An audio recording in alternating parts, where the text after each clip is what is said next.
কলকাতা বিমানবন্দরে মাঝরাতে চলল শ্বাসরুদ্ধকর সন্ত্রাস বিরোধী অভিযান।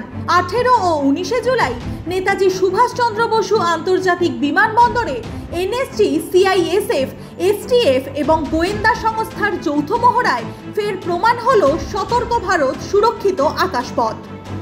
রাত 9:34-এ A320 বিমানে শুরু হয় এক simulated hijack. Air traffic control পায় জরুরি কল। এক মুহূর্ত দেরি না করে বিমান ঘিরে ফেলে কুইক রিঅ্যাকশন টিম।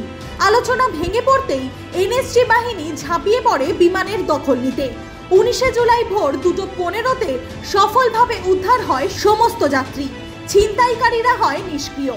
একই রাতে শুরু হয় আরও একটি চরম উত্তেজনার মুহূর্ত। এএআই অফিসে সশস্ত্র সন্ত্রাসী হামলার অনুকরণে শুরু হয় জিম্মি সংকট। 12 জন কর্মী অবরুদ্ধ, বিদ্যুৎ বিচ্ছিন্ন, প্রবেশে বাধা।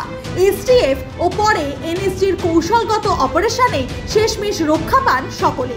লক্ষ্য একটাই, বিমানবন্দর নিরাপত্তায় জিরো টলারেন্স।